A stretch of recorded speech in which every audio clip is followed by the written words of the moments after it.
Chapter 27. When Gus leaned in at the door next morning and said, "What's today, boss?" McLaughlin began to outline a full day's work. He was planning the haying. They'd begin in mid-August. The grass was deep and ripe. They could cut early this year. The weather had been so fine that all the ranchers in the neighborhood were getting ready to cut. Along the roadsides, the mowing machines were already laying swaths of fragrant hay flat. The air smelled different. It was said that when hay was cut in Wyoming, the perfume of it was on the wind for hundreds of miles. The mowing machines, with all their small, razor-sharp blades, must be gone over, bolts tightened, worn parts replaced, harness mended, new prongs put in the rakes, some repairs made on the stackers. Ken sat in an anguish of suspense while his father gave Gus directions that surely meant a full day's work. "And Gus," added McLaughlin, "right now, before we begin with all that, Ken is going to halter break his filly. I want you and Tim on hand." Gus's eyes opened in astonishment. He glanced at Ken's scarlet, downcast face. "Ja, boss, where will we do it?" "In the calf pasture. Call Tim." McLaughlin rose from the table. "We'll do it right now and get it over with." Tim and Gus came down from the stable carrying lariat, halter, and a lead rope. They stood in a group just inside the fence, and McLaughlin walked forward a short distance with Ken and told him to call the filly. Ken obeyed. Presently, Flicka appeared, coming around the shoulder of the hill. She trotted up to Ken. McLaughlin undid the red bandana from Ken's neck, handed it to him, and said, "Just sling that around her neck and tie it in a loose knot." Puzzled by these strange directions, Ken obeyed, and Flicka returned what apparently she thought was a caress, nuzzling his neck with her nose. "And now take your belt off," said McLaughlin. "Here," said Ken, in a complete fog. "Slip it through the bandana," said his father. When Ken had done that, the belt hung in a loop under Flicka's neck. McLaughlin waved his hand. "Now go down the path. Put your arm through that loop." Ken did so, while McLaughlin stepped backward, put his arm across his wife's shoulders, and pretended to lean his weight on her. He was thoroughly enjoying himself. Ken walked down the path, and Flicka hopped by his side, close to him. When they reached the cottonwoods on the hill, McLaughlin called, "Now turn around and come back. Let go of the loop. Just hold your hand in the air, under her chin." Ken obeyed. The leather belt, the bandana, hung loose on the filly's neck. Ken's hand was in the air under her chin. He led her by an invisible bridle, and the filly followed as close as she could. "I'd call that halter broken," said McLaughlin, grinning as the boy reached him. Ken was stunned. "But, Dad," he said, "but it's not a halter, Dad." "You take some convincing, young fellers," said Rob. "All right, give us a halter, Gus." Gus stepped forward and gave him the halter. "Now put it on her," said McLaughlin, handing it to Ken. Ken almost shook. He held the halter in his hands and turned to Flicka, but dared not take a step in her direction. "How shall I put it on her?" she asked, thinking of the way he and Howard had to struggle with the first halter and the colts. "Just the way I put the halter on Taggart," said his father. Ken thought about that. His father walked up to Taggart, holding the halter openly in his hands, and Taggart stood there and stuck her head in it. He summoned all his courage, went to Flicka, and held out the halter. Flicka, who loved his hands and had never felt the touch of them except in gentleness and affection, came closer, and Ken slipped the halter over her head, and hooked it under her throat. "Now lead her," said his father. Ken obeyed and went down the path 20 yards or so, an easy halt and return, and back again, with Flicka following so close the lead rope was slack. "But Dad," said Ken, completely dazed, "how did she get halter broke?" McLaughlin did not answer directly. "That's all, folks," he said, turning to the small audience. Gus and Tim were both grinning. "That's the way we break horses on the Goose Bar Ranch. I wish Ross Buckley had been here to see that." "But Dad," protested Ken, slipping the halter off of Flicka's head. She stood beside him, nosing at it, nipping at it with her lips. "Figure it out," said McLaughlin boisterously as they walked away. "Come on, Gus, we'll get at those machines." At noon, Ken went bathing with his mother. McLaughlin and Howard had gone to town to buy new parts for the mowing machines.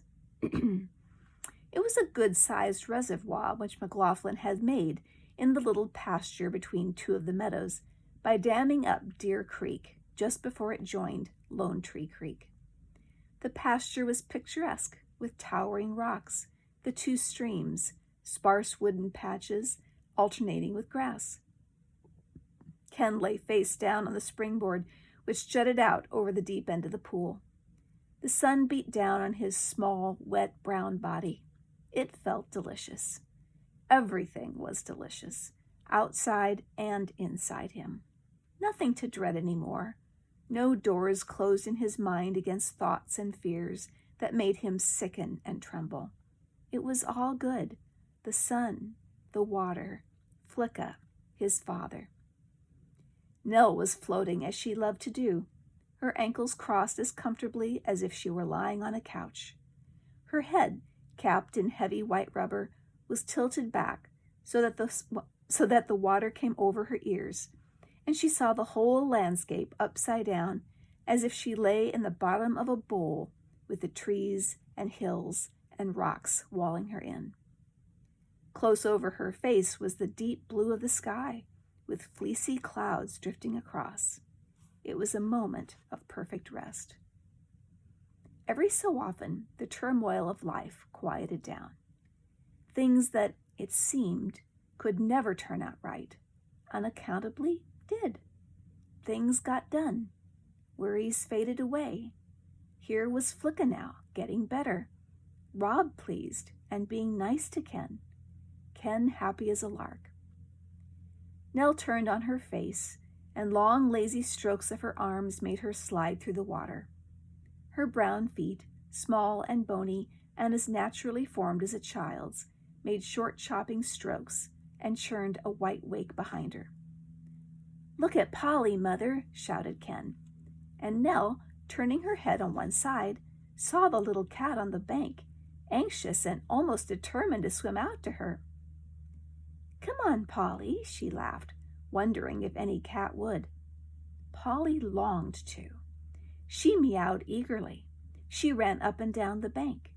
She even stopped, reached out her paws, and tapped at the surface of the water. She crouched and strained forward as if she were going to, but she didn't. Nell waded to her, held out her hands, and Polly flung herself into her arms and climbed to her shoulder. Walking home through the flooded meadow, they let Polly follow to see how she would manage it. Perhaps she would leave them and go home over the hills. But Polly would neither leave them nor be left, nor was she daunted by the water and the deep grass. She proceeded in a series of leaps, splashing down into the water, shooting up above the grass the next moment to get a glimpse of those she was following, then disappearing with a large splash. Not even a cry came from her. She conserved every particle of energy for the difficult feat of locomotion. At last Nell picked her up and let her ride on her shoulder. Polly promptly began to lick herself, smoothing her soft brown fur that had got wet and mussed. There were still some loose ends of confusion in Ken's mind that had to be cleared up. He had been haunted too long by the specter of the pit. "Mother," he said, "is it absolutely certain now that Flicka isn't loco?" Nell stopped and looked at her small son from under the big shade hat that was on her loose hair. "Are you still worrying about that?" she asked. "Well, how can he be so sure? She is halter broke, at least kind of. I can see that. But she's not really trained. There's lots to do yet." Ankle deep in the warm water, waist deep in the fragrant timothy and red top, with her kimono over her arm and her brief black bathing suit drying on her body, Nell stood in thought a few minutes. She wanted to banish this fear forever from Kenny's mind. "Of course she's not trained yet," she said, "and you're right in thinking it's not always going to be as easy as this was this morning. Flicka will oppose you. She will struggle, and you will have to master her. That has to be done. But, darling, there won't be any trouble about it at all. It'll be easy as easy. Won't either hurt her or worry you." "Why not?" "Well, she loves you, doesn't she?" "Oh, yes." "Well, that shows she's intelligent.